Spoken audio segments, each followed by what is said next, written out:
I will send again. Okay, thank you.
Hello.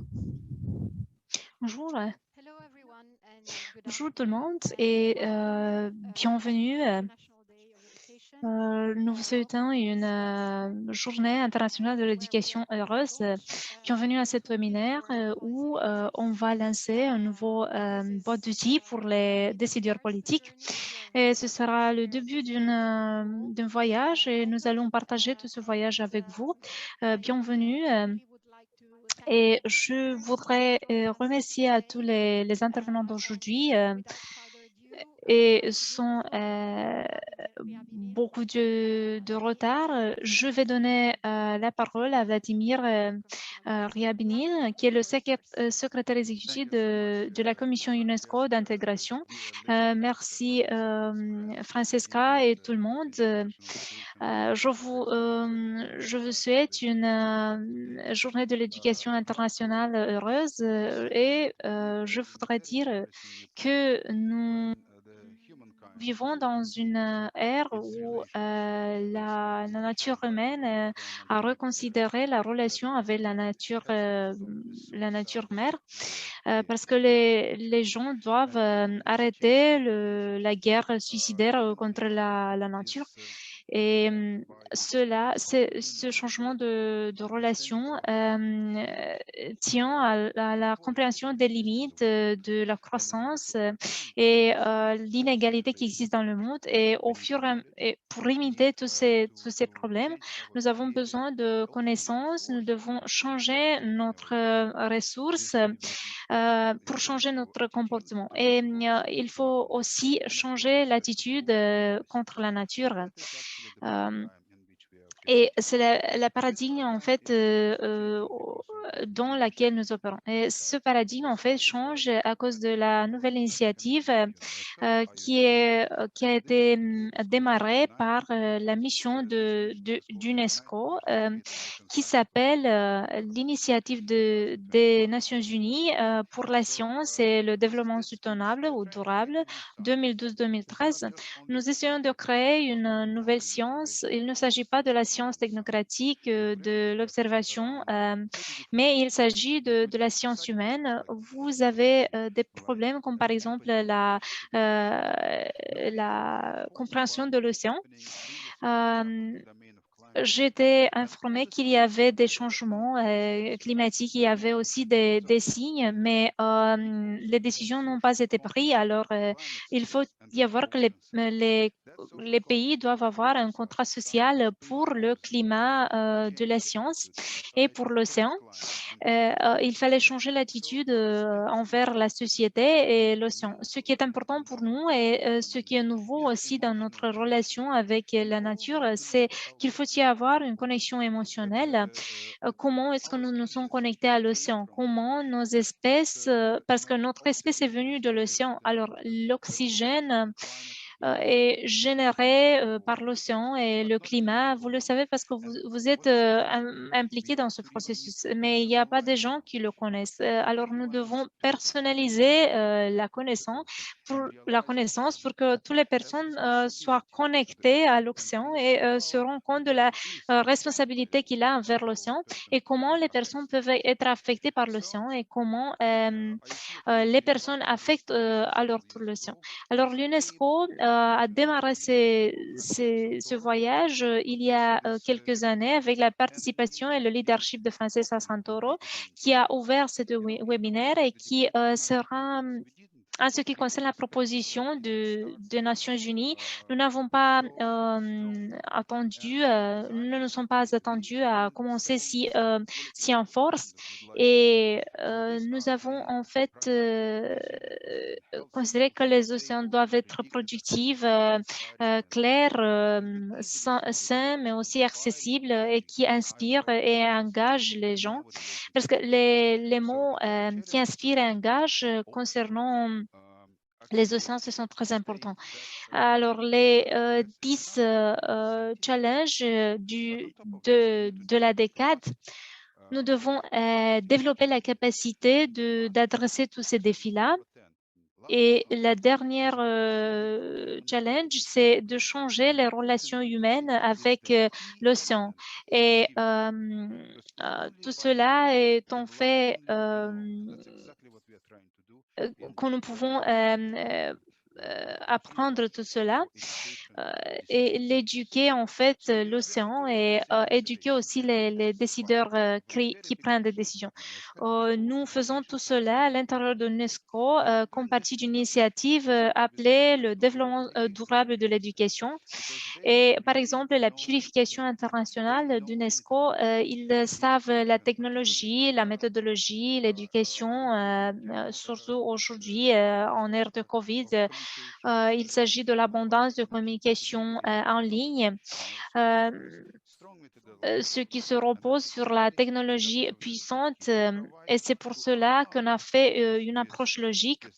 Et pour pouvoir armer les professeurs d'instruments et aussi de connaissances.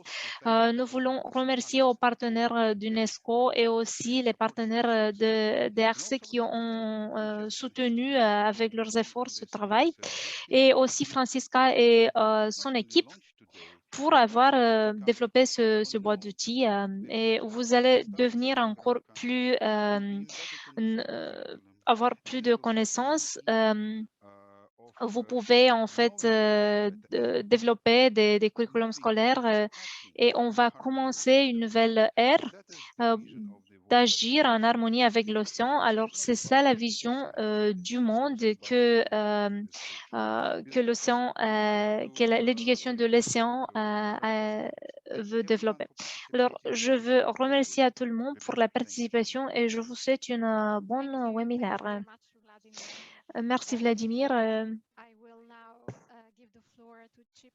Je veux donner la parole à Chief Kantif de XSR qui a soutenu ce travail et qui est bien reconnaissable pour le support de XXL auprès de l'UNESCO pour commencer cela.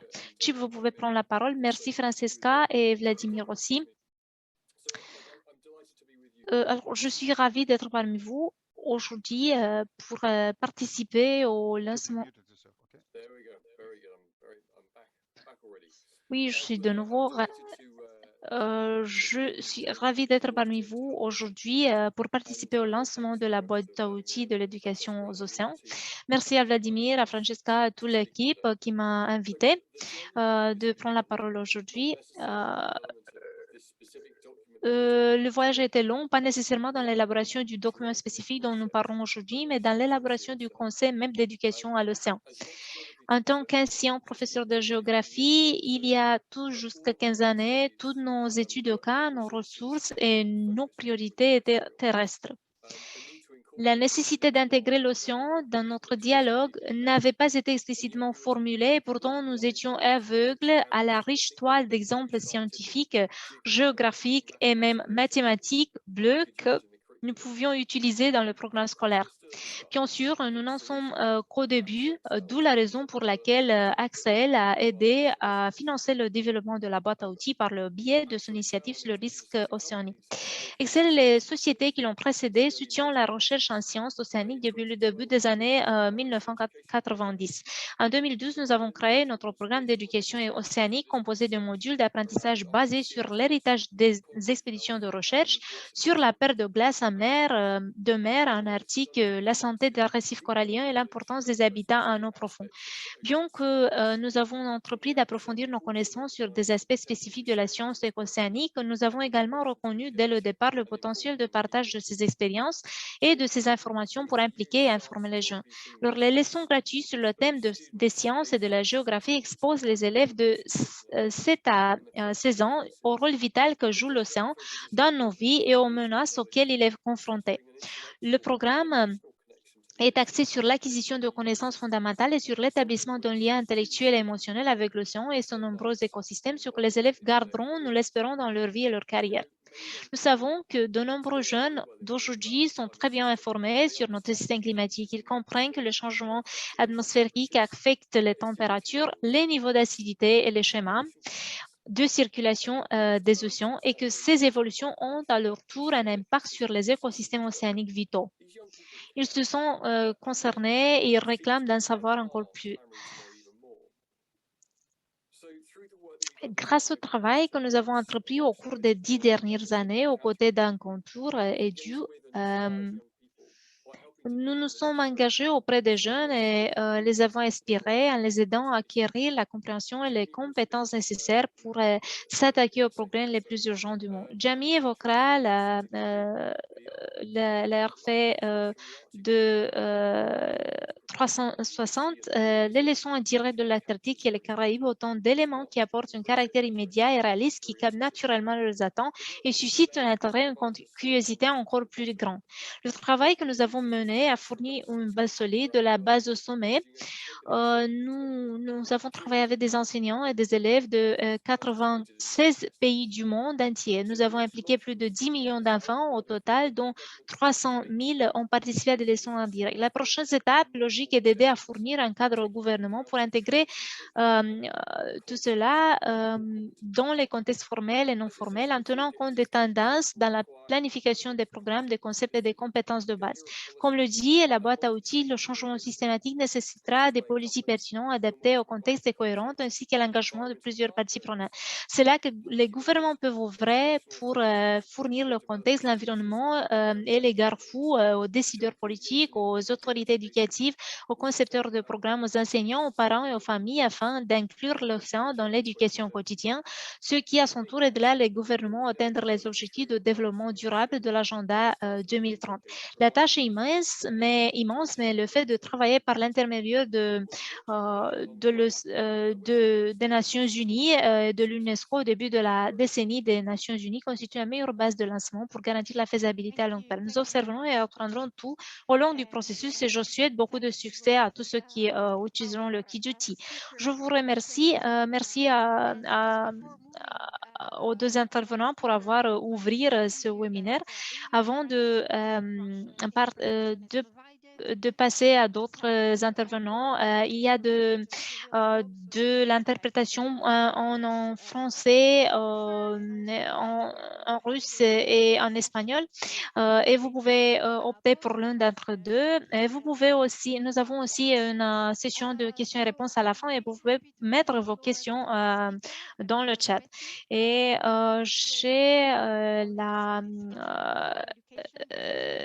je suis en fait fière de faire intervenir Renato maintenant, notre collègue Renato Perti. Et je suis reconnaissant à tous les collègues et bien heureuse de donner le rôle à Renato, qui est expert principal du biais UNESCO. Son domaine de travail est principalement lié au soutien du processus de transformation du programme scolaire dans différentes régions et avec un accent sur les défis de l'ère post-pandémique. Entre autres options, les collègues contribuent à la coordination des initiatives phares du BIE intitulé HELA, Hybrid Education, Learning and Assessment et Green Curriculum. Alors, je vais passer la parole à Renato. Merci, Francesca. Nous allons commencer pour des félicitations pour votre équipe magnifique parce qu'il y a plein de défis essentiels sur l'agenda concernant l'éducation. Alors,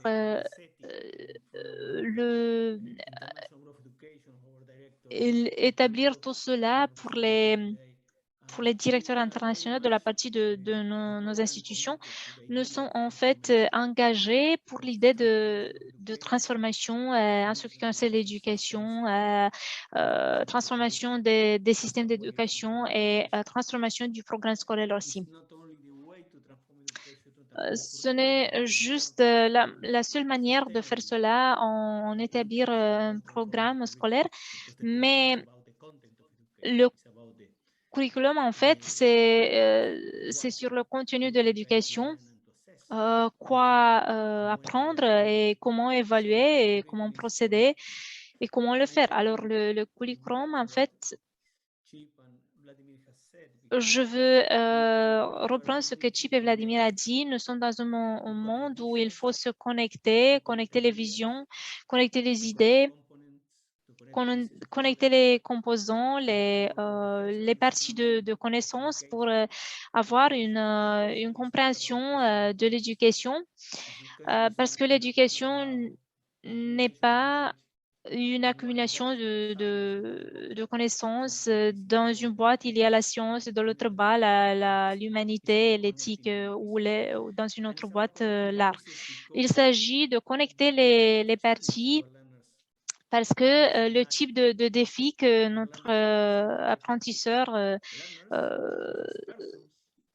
se confronte avec, ce sont en tant que membre de la communauté, que citoyens futurs, que travailleurs ou entrepreneurs. Alors, les défis avec lesquels ils se confrontent aujourd'hui, il faut connecter les pièces, connecter les connaissances pour comprendre la nature des problèmes avec lesquels ils se confrontent, les défis avec lesquels ils se confrontent. Ils parlent aussi des compétences.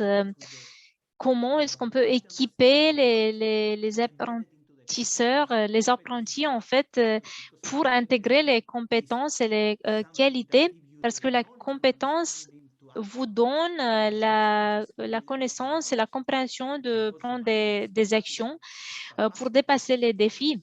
Il y a aussi les valeurs, les attitudes, les capacités, et en fait, nous sommes dans un moment de tournant dans l'éducation, parce que ça pourrait y avoir une opportunité de transformer l'éducation. Je veux dire juste quelques éléments que nous apprenons de notre expérience d'aujourd'hui concernant le curriculum. Et mon collègue va partager un document qui va dans la profondeur de notre thème d'aujourd'hui. Et je veux juste vous dire quelques idées. Alors, le curriculum, il s'agit de la compréhension de la société, le type de société qu'on veut avoir. Ces types de discussions sont bien politiques dans le bon sens, parce qu'il y a l'idée d'encadrer tout cela dans les politiques. Poser une question concernant le contenu et il faut être attentif à cela. Deuxièmement, le curriculum, en fait, tient aux étudiants. Ce que la pandémie nous a montré, c'est que quelquefois, il faut incorporer dans les discussions concernant les disciplines, les zones de compréhension, de connaissances. Mais merci pour avoir mettre cette présentation. Alors, on a perdu l'individu. Nous avons perdu en fait le développement de cette personne. Il faut récupérer en fait pour comprendre mieux cette personne. Le troisième élément, c'est que les curriculums est lié aux politiques. Il faut y avoir des programmes politiques, des programmes d'éducation. Et pour avancer, il faut y avoir une compréhension de ces curriculums. Un autre limite, un autre élément que nous connaissons,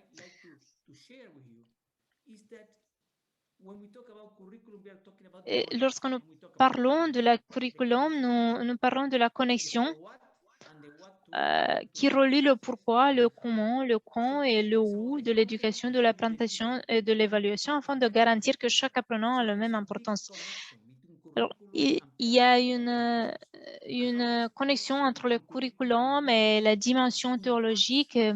Comment le curriculum peut avoir un impact sur le processus d'apprentissage et de l'éducation.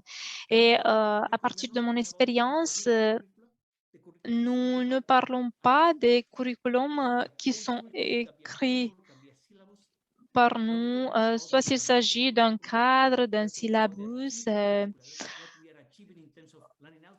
Nous parlons aussi de ce qu'on achève en fait. Et nous parlons aussi de deux autres choses qui sont très importantes. Comment les curriculums sont expérimentés par les apprentis. Comment les professeurs utilisent ce curriculum. Comment cela est négocié entre le superviseur de la communauté. Et il s'agit d'un processus de négociation et nous parlons aussi du curriculum qui est important parce que qui est contenu dans notre perspective. Et à l'école, en fait, les enfants vont apprendre de l'éducation sur l'océan. Et alors, la perspective est très importante en tant que déclencheur de notre comportement. Et le curriculum qui est en fait oublié, parce qu'il faut développer un programme qui est essentiel, qui est utile. Mais dans le processus de l'éducation, nous n'avons pas les professeurs qui sont avec nous, les apprentis ne sont pas motivés. Alors, il faut se déplacer du curriculum oublié au curriculum interconnecté. Alors, ce qu'on a appris, c'est que ce qui fait la différence à l'éducation, c'est la relation entre les apprentis et les professeurs, les étudiants et les professeurs. Comme notre directeur nous dit aussi, nous parlons des professeurs qui ont développé le curriculum. Ils ne mettent pas en place le curriculum. Il faut y avoir une détermination pour co-développer, en fait, pour participer à la développement de ce curriculum. Ils sont ils sont pas passifs, en fait, ils ne sont pas actifs. Alors, il faut que les étudiants prennent la responsabilité de leur éducation, qu'ils soient le protagoniste, le caractère principal, le personnage principal. Alors, vais vous montrer le graphique des 10 outils, des 10 indices pour repenser le curriculum. Et, je vais vous les montrer maintenant. Cela inclut pour nous, pour Francesca et pour l'équipe, il peut y avoir des idées pour commencer la discussion de comment nous pouvons faire l'éducation de l'océan intégrée dans le curriculum, ce qui soit être un processus dynamique. Alors, le premier indice, c'est comprendre la jeune génération, comprendre les attentes, les peurs, et nous devons aussi combattre les facteurs liés à la vulnérabilité. On parle de la vulnérabilité économique, c'est très important parce que la pandémie nous a montré tout cela. Et quand le curriculum n'est pas bon, quand notre approche n'est pas utile, nous sommes vulnérables. Alors, il faut adresser toutes ces vulnérabilités-là. Nous devons en fait répéter la religion à l'intérieur de la famille c'est un problème social. Il faut réengager la collaboration et la confiance entre les familles et les écoles. Le quatrième, c'est en fait l'approfondissement de l'éducation locale. Il faut l'étendre au niveau local. Il faut la contextualiser et la comprendre au niveau local aussi pour pouvoir construire sur l'ouverture de cela. L'indice numéro 5, c'est renforcer l'accent mis sur la personne. Il faut la compréhension de l'étudiant en tant que personne. L'indice numéro 6, c'est promouvoir les synergies entre les valeurs, ce qui est comparative une comparaison entre la liberté et la justice, entre l'inclusion. Nous devons être une communauté éducationnelle qui a des valeurs complémentaires. L'indice numéro 16, c'est valoriser la diversité. Nous sommes uniques. Il faut apprendre des éléments de neurosciences, des sciences cognitives. Ils nous disent que nous sommes des individus uniques. Alors, une approche inclusive signifie que tout le monde est particulier, en fait. Et il faut prendre en compte de l'éducation et de la diversité sociale en termes d'abréviation, de tradition, de culture. Alors, la diversité qui vient des professeurs aussi.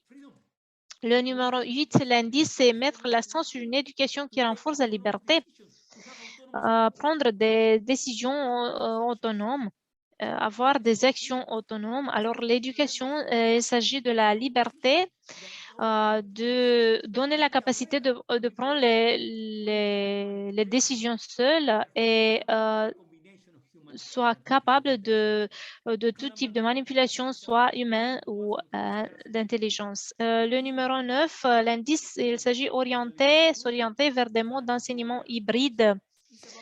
Comme Francesca l'a déjà dit, il faut avancer vers un autre type d'éducation.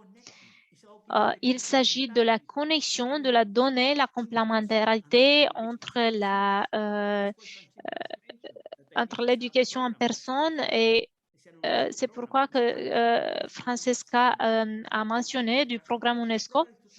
Le motif de ce programme est de soutenir les pays membres de l'UNESCO, de donner un effet pour une éducation en enseignement hybride et donner plus d'interface à une éducation à distance. Et le dernier principe, c'est inspirer de l'affection aux éducateurs. Il n'y a pas de technologie, de décideurs politiques au niveau macro. Personne ne remplace la décision que chaque éducateur prend concernant l'inclusion de tous les apprentis, les étudiants. Alors, essentiellement, nous devons responsabiliser les professeurs de prendre les bonnes décisions concernant l'intégration de l'éducation de l'océan. Il faut y avoir des connaissances, des attitudes, des valeurs, des dispositions pour se connecter aux étudiants et je pense que c'est l'indice numéro 1. Il faut être interconnecté. Nous comprenons l'étudiant, mais à la fin, ça tient à la fin du jour. Il faut que les éducateurs donnent plus de responsabilités à dépasser le défi. Alors, finalement, mes amis, je finis en vous disant que nous sommes dans un moment, dans un instant critique essentiel où les décisions que nous prenons aujourd'hui concernant la durabilité du curriculum et des manières de comprendre le curriculum sont essentielles pour le bien-être de notre génération nouvelle. Il faut y avoir la détermination, la capacité et les connaissances et l'expérience pour prendre le devant de l'éducation. Merci Renato et je veux remercier à vous et aux collègues pour le support fourni. Maintenant, il faut que je remercie un autre contributeur qui est Jamie Buchanan Dunlop, qui est le directeur exécutif et fait partie de l'équipe de rédaction de ce boîte d'outils, de ce kit. Merci Francesca. Je vous remercie. Je suis ravie d'être avec vous tous aujourd'hui pour soutenir le lancement de la boîte à outils de l'éducation océanique. Comme nous l'avons entendu, cette boîte à outils, ce kit vise à combler non seulement le manque de connaissances sur l'océan, mais aussi les valeurs, les attitudes et les compétences nécessaires pour susciter un changement de comportement positif. Je veux dire que pour parler aussi de la technologie, pour bon nombre de spectateurs de ces sessions, qui sont leur voyage propre vers une vie de travail avec l'océan aura commencé par une expérience directe et tactile avec l'océan. Ces rencontres auront constitué le point de départ d'une connexion et d'un engagement de toute une vie. En ce qui concerne l'éducation, nous ne pouvons qu'imaginer l'impact que pourrait avoir sur l'attitude des jeunes un programme d'enseignement consacré à la plongée en apnée, à la pêche en piscine ou à la libération d'une tortue en train de chlore.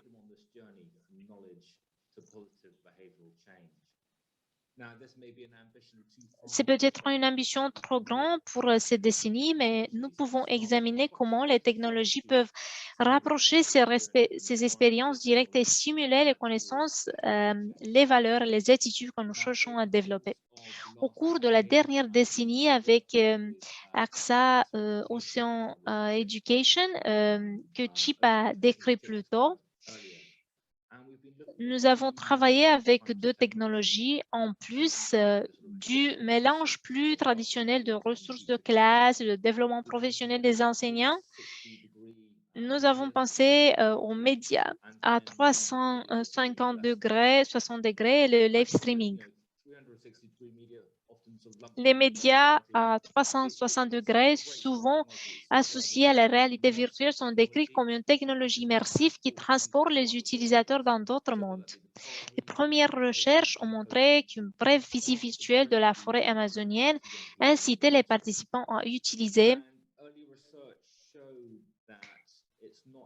les premières recherches ont montré qu'une brève visite virtuelle de la forêt amazonienne incitait les participants à utiliser moins de serviettes en papier pour éponger un déversement d'eau accidentel par rapport à un groupe de contrôle muni d'une brochure sur la déforestation.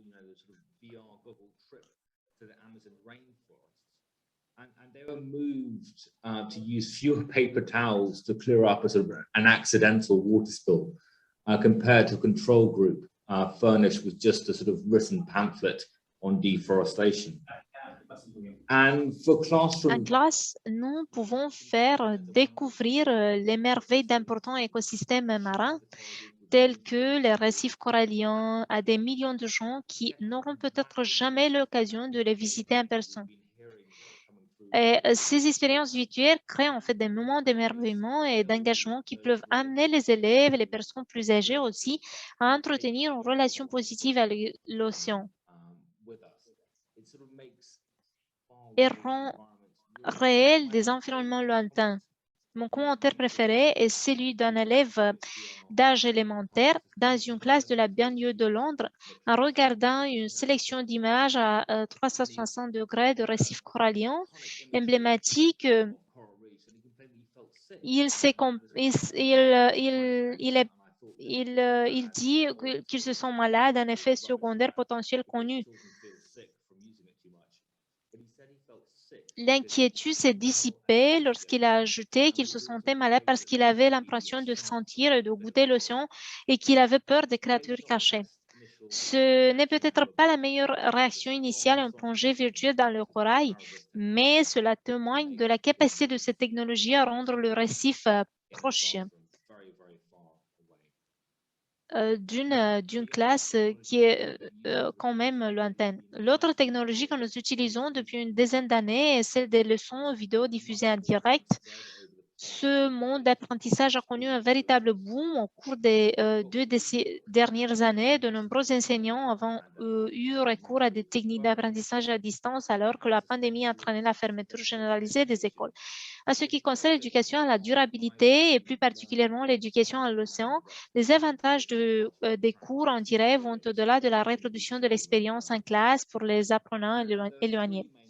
Il y a 3 avantages principaux, tout basés sur le thème de l'accès et en particulier de l'équité d'accès. Le premier est la possibilité de faire une excursion virtuelle dans des environnements marins éloignés et importants. So the first is the ability to take a virtual field trip to remote and important marine environments. And over the past decade, as Chip Au cours de la dernière décennie, comme l'a mentionné Chip, nous avons amené plus de 300 000 étudiants en voyage dans l'océan Arctique, dans des récifs coralliens, dans des expéditions sous-marines, ainsi que dans des aquariums. Comme dans le cas des médias à 360 degrés, cela crée des moments d'engagement et d'émerveillement, surtout par rapport au mode d'enseignement et d'apprentissage plus traditionnel. Deuxièmement, les étudiants peuvent interagir directement avec des experts marins, des océanographes polaires, aux spécialistes de la conservation aux coraux. Il n'y a peut-être pas d'experts en océanographie dans chaque salle de classe, mais grâce à la diffusion en direct, nous pouvons faire entendre ces voix dans des milliers d'écoles à travers le monde. Des modèles qui peuvent inspirer par leur anecdote et leur expérience.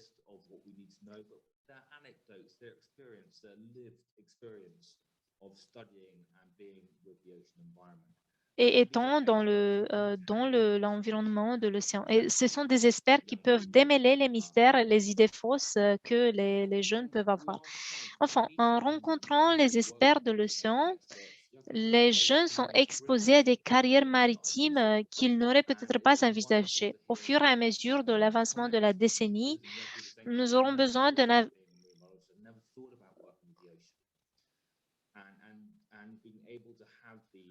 et avoir tout cela exposé à des jeunes peut être très intéressant. Et au fur et à mesure de l'avancement de la décennie, nous aurons besoin d'un éventail diversifié et motivé de personnes engagées dans ces ambitions. Les recherches montrent que les attitudes à l'égard des carrières scientifiques et de la valeur sociale de la science se renforcent entre 10 et 13 ans. Il convient de susciter l'intérêt des jeunes pour une vie professionnelle et personnelle liée à l'océan le plus tôt possible. Toutes ces technologies, en fait, et cette boîte d'outils peut permettent de surmonter certains des obstacles, comme par exemple combiner les médias à 360 degrés, les cours diffusés en direct peuvent permettre de surmonter certains des obstacles auxquels se heurte l'éducation à l'océan. Le problème du loin des yeux, loin du cœur, la répartition inégale des connaissances sur l'océan et la nécessité d'aller au-delà des connaissances pour susciter un engagement basé sur le « wow ».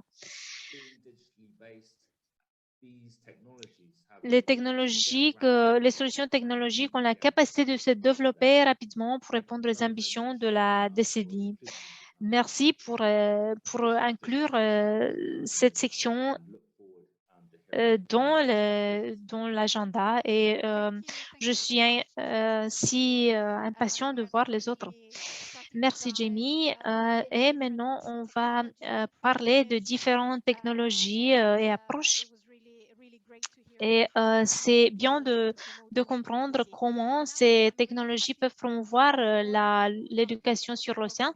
Et maintenant, je veux passer la parole à Madame Akpe Ogdiwe, qui est la fondatrice du Centre AMPES pour l'environnement et le développement de Niger et ancienne responsable de l'éducation et de la formation à l'environnement au PMU Elle a été la principale, la directrice de l'éducation et de la formation des écosystèmes.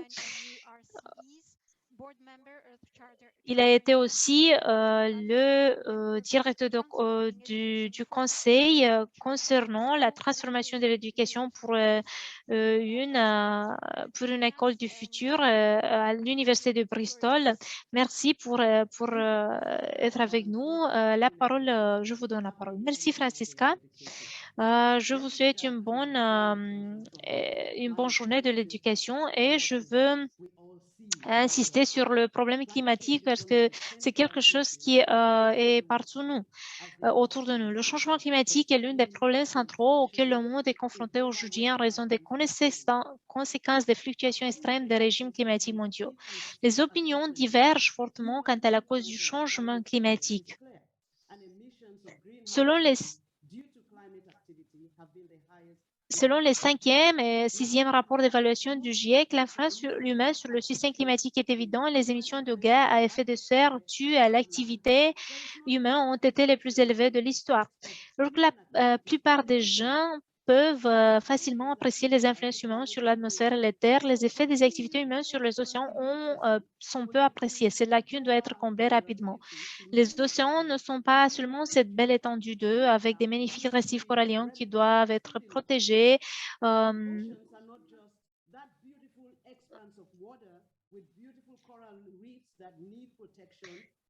Où vivent les baleines et les dauphins.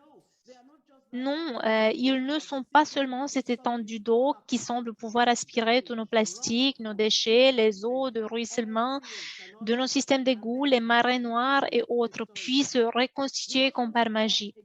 Les océans abritent une grande diversité de vie et les écosystèmes sont essentiels à la vie sur Terre.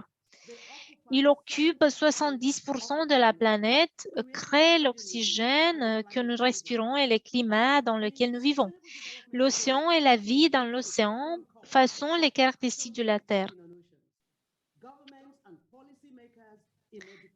La première partie, les gouvernements et les décideurs ne peuvent pas négliger l'impact de l'homme sur 70% de la planète. Espérer pouvoir résoudre le changement climatique et les autres défis environnementaux critiques auxquels nous sommes confrontés au XXIe siècle. Le développement soutenable, l'objectif de cela appelle à l'urgence d'une éducation de qualité, inclusive et équitable et à la promotion de possibilités d'apprentissage tout au long de la vie pour tous. Cela souligne l'importance de la disponibilité de ressources pertinentes en matière d'éducation, de formation et d'autres apprentissages pour tous, y compris les décideurs politiques. Il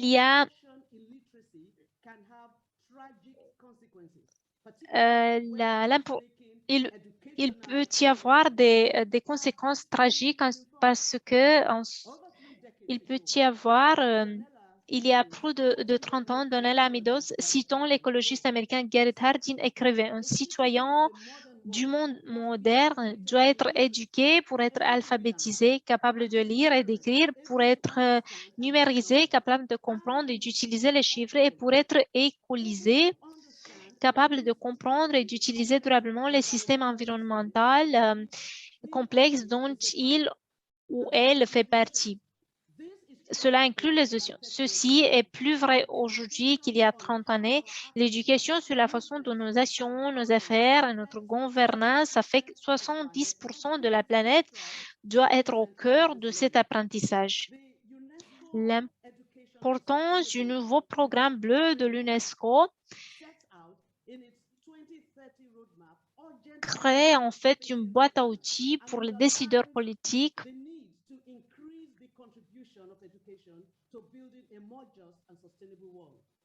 la contribution à l'éducation pour créer des modules. Alors, la vision soutenable, c'est en fait le faire que tous les gens se deviennent responsables pour créer une future soutenable, durable et ignorer l'éducation sur les 70% de la planète n'est pas soutenable. Il faut étudier aussi ce que l'éducation pour le développement durable peut impliquer. il faut comprendre l'interdépendance entre les problèmes de durabilité et le contexte. Il faut y avoir des connaissances et des aptitudes. Il faut développer aussi de la prise de conscience des cycles de vie et des systèmes de pensée. Il faut y avoir des compétences d'action, apprendre en faisant, mettre en pratique. Il faut créer une éducation en tant que développement durable, apprendre comment identifier et éliminer la durabilité de tout cela, l'éducation écologique, l'importance d'UNESCO, du nouveau programme bleu d'UNESCO et une boîte à outils pour les décideurs politiques lancée aujourd'hui pour faciliter l'intégration de l'éducation aux océans dans la formulation des politiques éducatives ne peut pas être surestimée. Selon l'environnementaliste sénégalais Baba Diom, en 1968, il dit qu'en fin de compte, nous ne conserverons que ce que nous aimons. Et cela a été aussi répété. Il continue aussi, il dit, nous n'aimerons que ce que nous comprenons et nous ne comprenons que ce qu'on nous enseigne. Il n'est pas suffisant d'aimer les océans et les plages, profiter de leurs ressources. Il faut apprendre plus sur les océans. Il faut les comprendre plus et savoir comment vivre avec eux de manière durable. C'est ça l'éducation pour le développement durable.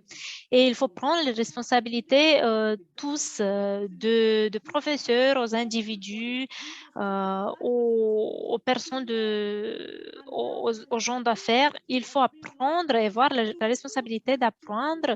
Et une fois qu'on a cet outil, ce boîte d'outils, il faut l'utiliser dans les gouvernements, dans les écoles et dans nos organisations. Merci et une fois de plus, une journée internationale de l'éducation heureuse. Merci pour votre passion et votre enthousiasme aussi. Et maintenant, on va passer à la présentation concernant la boîte d'outils et on va partager un tout petit peu l'approche qu'on a développée. C'est une proposition qui vient de UOC d'UNESCO. Alors, quelle est l'ambition d'un programme d'études de bleu? C'est promouvoir l'inclusion de l'éducation à l'océan dans les programmes scolaires. Il y a plein d'initiatives qui se passent autour du monde, mais nous pensons que maintenant, c'est le moment pour faire un changement et faire l'éducation océanique plus présente de manière structurée dans le cadre de programmes scolaires. Nous voulons aussi soutenir les acteurs de l'éducation pour qu'ils abordent l'éducation à l'océan dans le cadre de l'éducation formelle et préparer les prochaines générations de professionnels du bleu aux défis environnementaux concernant l'océan et aussi responsabiliser les gouvernements, les décideurs et les acteurs de l'éducation en leur donnant des outils dans leurs approches qu'ils peuvent utiliser dans le processus que nous connaissons qu'il va être si long et dans le processus d'inclure l'éducation océanique de manière structurée dans le programme scolaire. Le diapo suivant, s'il vous plaît. Alors, Vladimir l'a déjà dit et Jamie aussi et Chip. Ils ont mentionné la décade de l'UN concernant le développement durable et c'est vraiment un pas en avant concernant la communauté océanique. Alors, l'éducation océanique, c'est central et c'est essentiel pour le succès de l'océan, de la décade océanique et nous allons de progresser et réunir les parties prenantes de l'océan. Alors, l'océan, l'éducation océanique, il faut traduire ou informer tous les parties prenantes. Nous avons publié il y a quelques mois un cadre pour l'éducation océanique Et comme mentionné auparavant, l'éducation océanique est essentielle pour le défi numéro 9 qui fait appel aux aptitudes, à la connaissance et à la technologie pour tous et aussi à ce qui concerne changer la relation de l'humanité avec l'océan. Et comme mentionné par Vladimir aussi, l'océan, la décade océanique identifie les résultats sociétales en ce qui concerne se concentrer sur l'océan. Et 7 d'entre eux signifient avoir un océan inspirant et engageant. Et il faut ajouter à ce résultat que nous voulons avoir. Alors, qu'est-ce qu'est l'éducation à l'océan? Je ne vais pas passer beaucoup de temps à dire cela. Je sais que du point de vue international, il s'agit de l'essence de l'éducation à l'océan et la compréhension de l'influence de l'océan sur nous et notre influence sur l'océan. Il a été créé en fait au début des années 2000 lorsque les éducateurs américains ont constaté le manque de sujets liés à l'océan dans les programmes d'enseignement.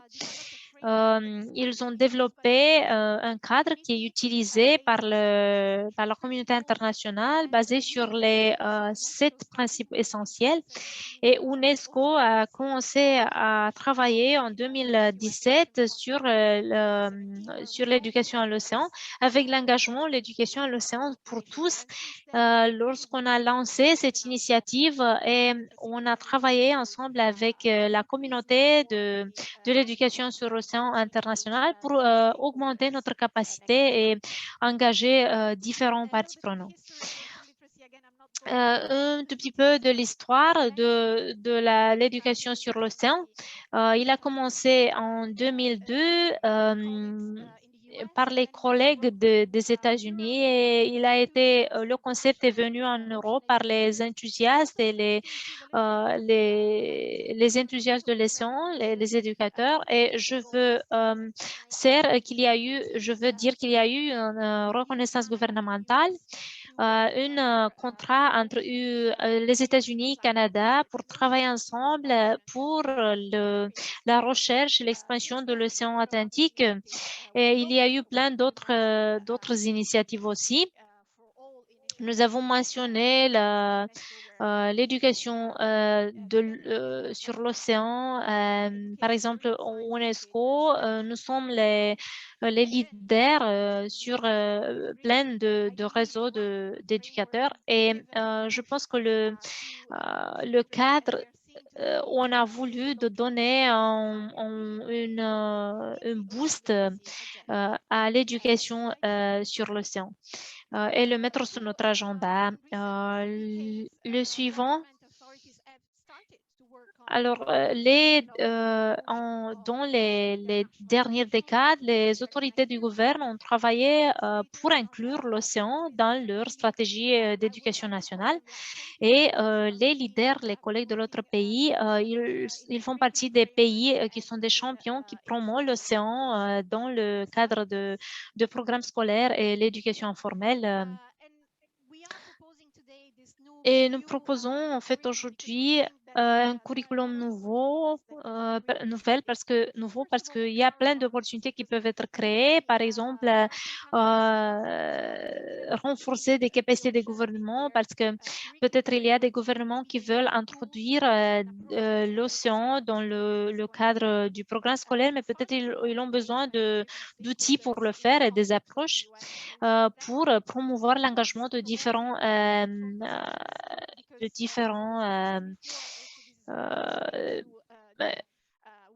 et aussi la promotion de décisions éclairées parce que cela fait partie de l'initiative de nos collègues parce que cela tient à la mise en place début est pouvoir en fait soutenir la valeur des connaissances locales et avoir une approche globale de l'institution parce que nous voulons inclure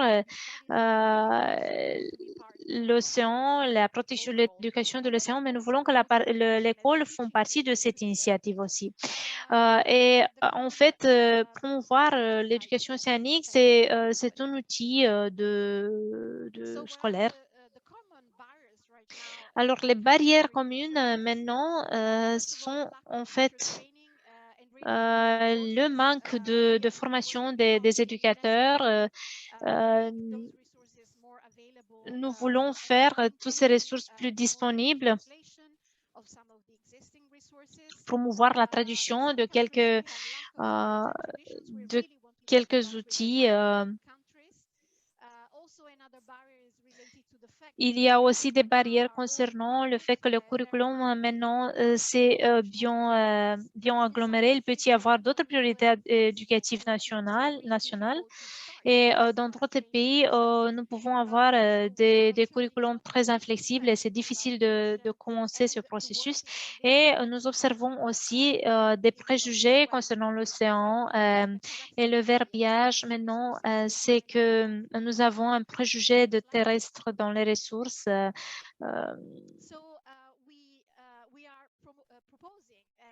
Alors,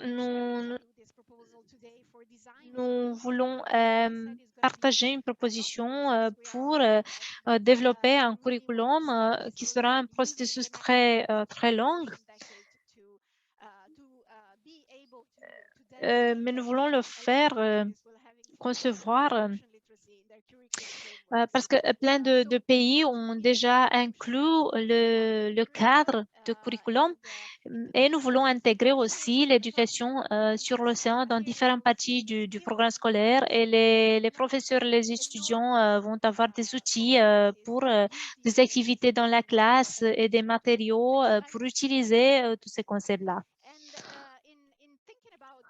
En pensant comment les propositions seront faites, nous avons pensé, oui, la connaissance de l'océan est très importante, c'est un point de départ, mais il n'y a pas de connaissance et nous savons que la connaissance n'est pas suffisante pour avoir le changement que nous voulons. Alors, on a pensé à commencer ensemble pour la théorie modèle de théorie de changement pour l'éducation à l'océan, qu'il faut inclure les stratégies et promouvoir une connexion augmentée entre les étudiants et la nature parce que les recherches ont démontré que le plus les gens sont connectés, ils sont connectés émotionnellement à la nature et à l'océan et le plus ils sont préparés à promouvoir la conservation, les initiatives de conservation et être partie active des initiatives de conservation et aussi les valeurs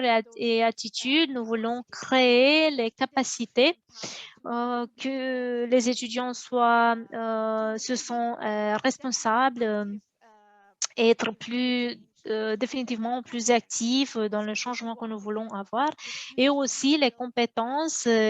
Nous voulons que les étudiants soient capables de faire partie d'une ONG de l'océan, de conservation de l'océan, et nous voulons qu'il ait une mentalité critique et avoir plus de compétences qui peuvent nous aider à savoir plus sur l'océan et devenir des agents de changement actif. Et avec cela, je vais passer la parole à Anna Vittoria. Merci, Francesca. Juste je suis la consultante pour CIE UNESCO et je vais parler du but de l'UNESCO.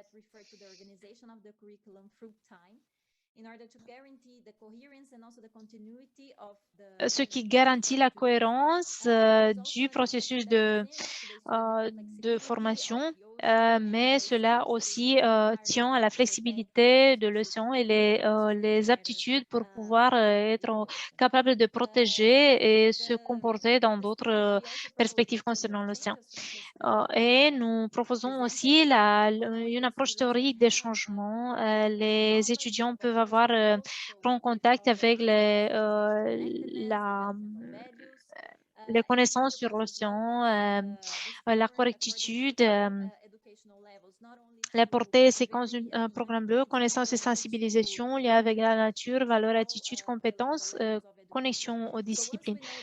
Alors, une fois que nous savons que les cadres éducatifs sont différents autour du monde, on a proposé une structure de business de l'école élémentaire, collège et lycée pour que ce soit plus facile à comprendre par tous les pays. C'est un type de tableau que vous allez voir dans ce boîte à outils.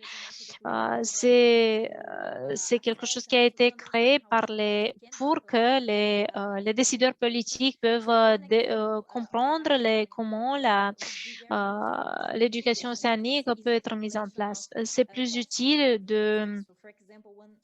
une manière très utile, ce serait de poser des questions.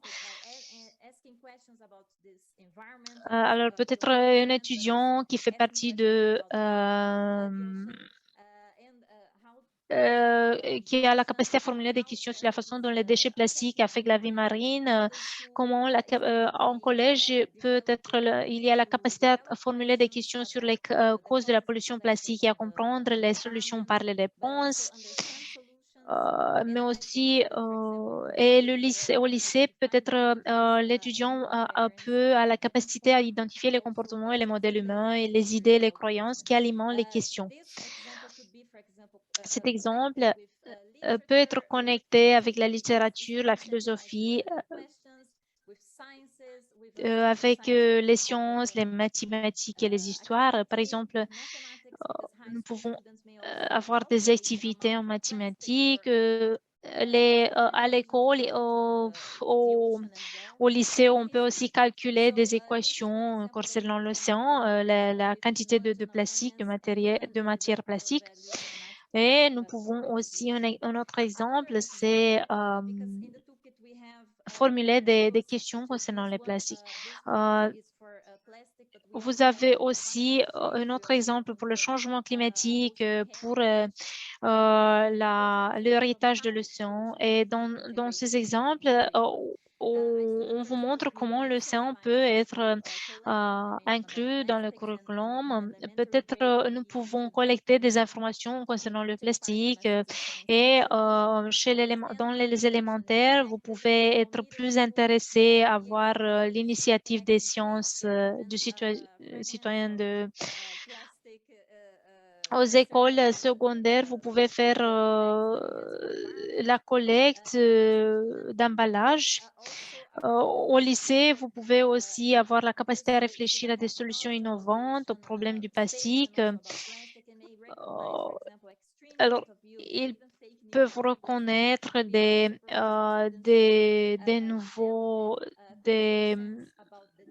nouvelles fake, fausses.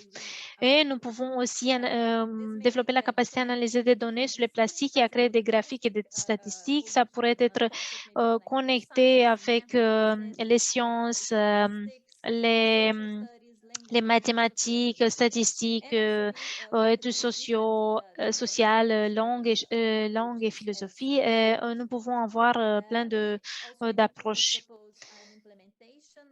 Nous proposons aussi un cadre de mise en œuvre qui a été adapté de BIE au UNESCO.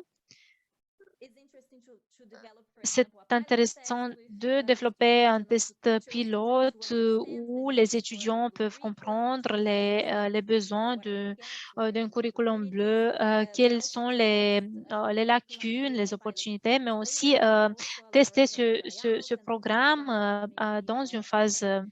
Et on avait aussi un essai de laboratoire. informations critiques pour les changements stratégiques et les décisions politiques. Nous pouvons avoir aussi des outils, une évaluation, comment les priorités nationales sont connectées à l'environnement. Nous avons aussi une structure qu'on a proposée pour l'évaluation qui a été développée en coopération avec UNESCO et BIE et avec le secteur éducationnel. Et l'évaluation est en fait un processus permanent. Et nous avons déjà parlé de comment le processus d'évaluation est permanent et comment réviser tous ces agendas selon le contexte. Nous avons maintenant une activité qui est sur Mentimeter. Je vais passer la parole à Francesca pour pouvoir introduire l'activité. On va vous fournir le lien dans le chat. Merci Victoria. Nous voulons vous demander comment vous pensez que le toolkit, le boîte à outils, peut vous promouvoir l'éducation océanique aux différents niveaux. J'ai vu plein de commentaires intéressants dans le chat. Vous pouvez utiliser le téléphone pour scanner le code QR ou juste cliquer sur le lien et on va partager avec vous les résultats à la fin. Merci. Je sais que c'était très rapide et qu'on a réussi à vous donner toutes les informations. Nous allons partager le document entier, les enregistrements de ce webinaire. Et maintenant, on va passer à la présentation de quelques pays champions, comme je l'ai déjà dit. Et je veux commencer avec Portugal, avec Raquel Costa, qui est chercheuse en océanographique. Raquel, vous pouvez prendre la parole. Merci. Merci, Francesca. Et je vais parler maintenant du programme qui s'appelle Blue School, un programme d'éducation aux océans que nous développons au Portugal depuis 2017.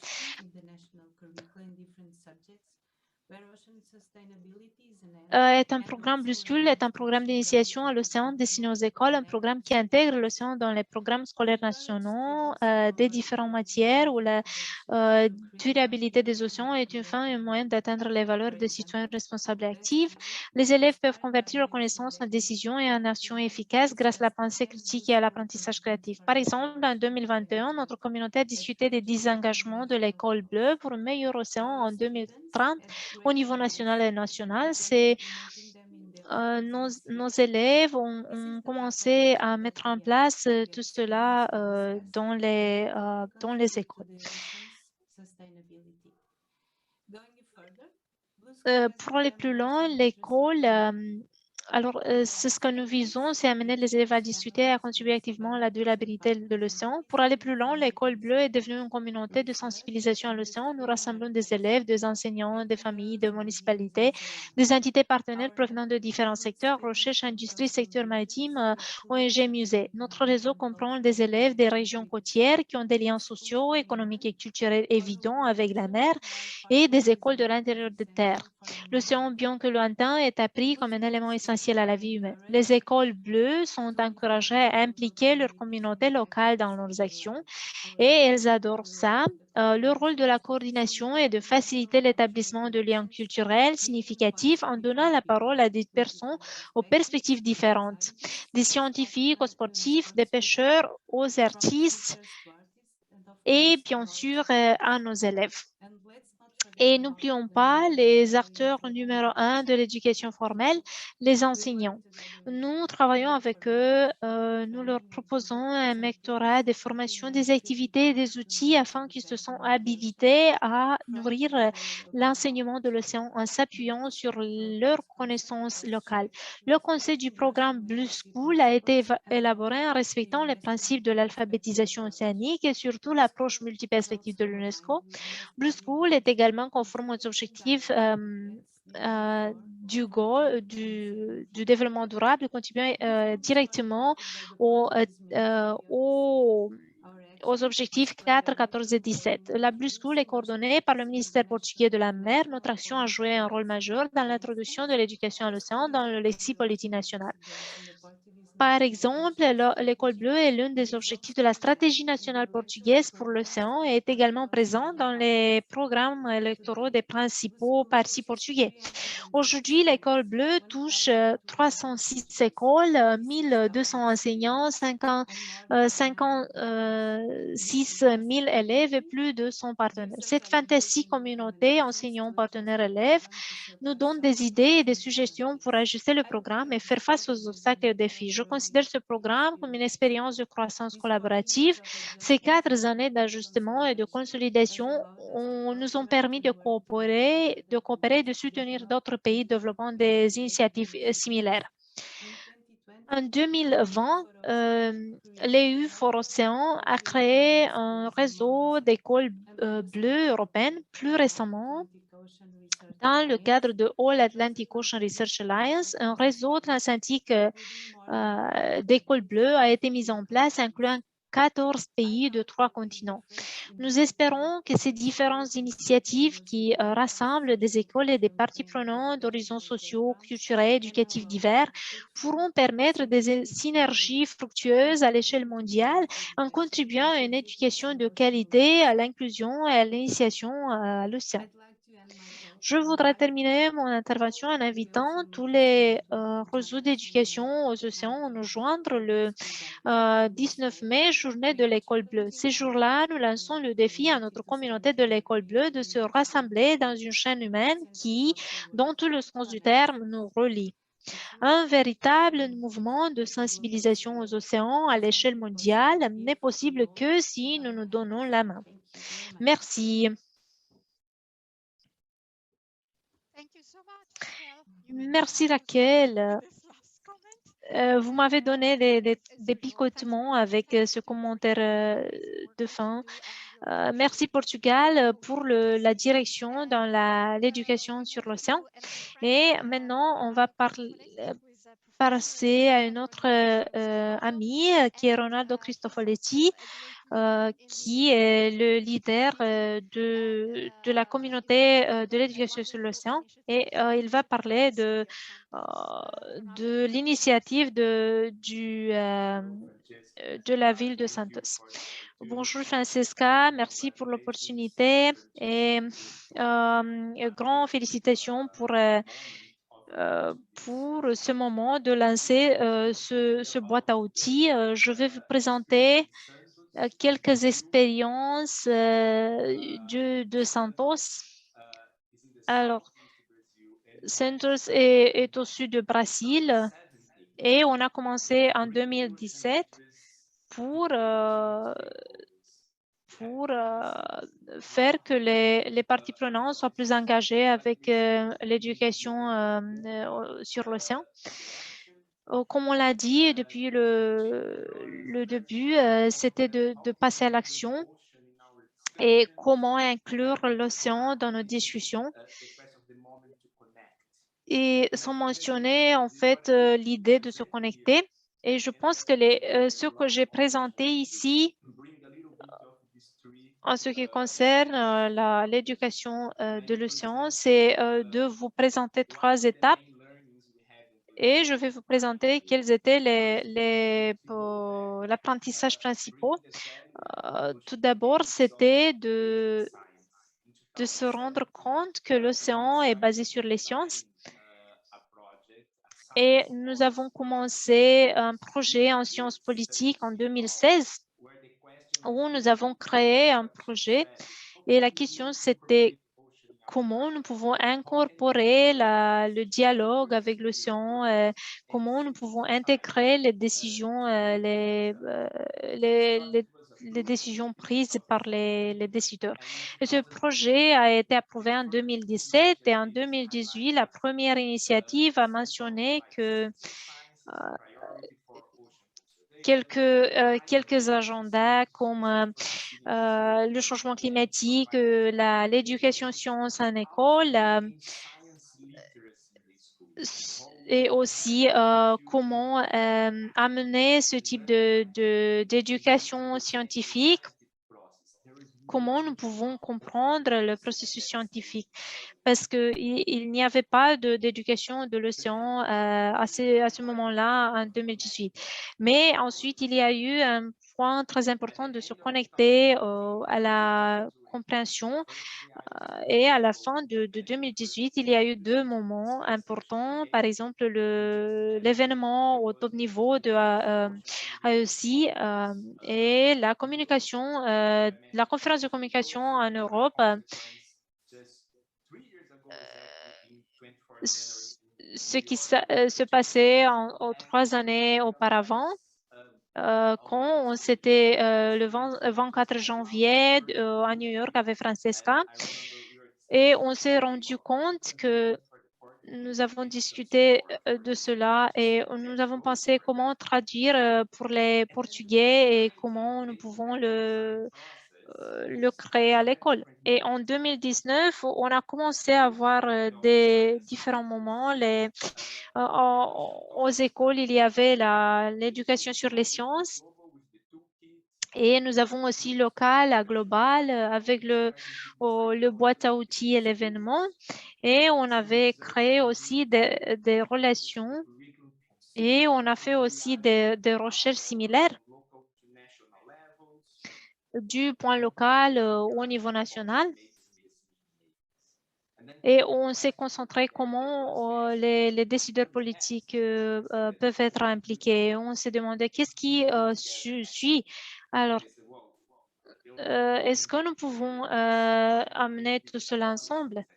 Alors, tout ce que nous pouvons faire, c'est de créer une politique. Et cela a été envoyé à la société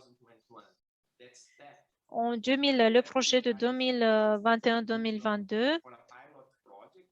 On avait créé un projet avec les écoles Santos, à Luz. Il y avait 85 écoles municipales et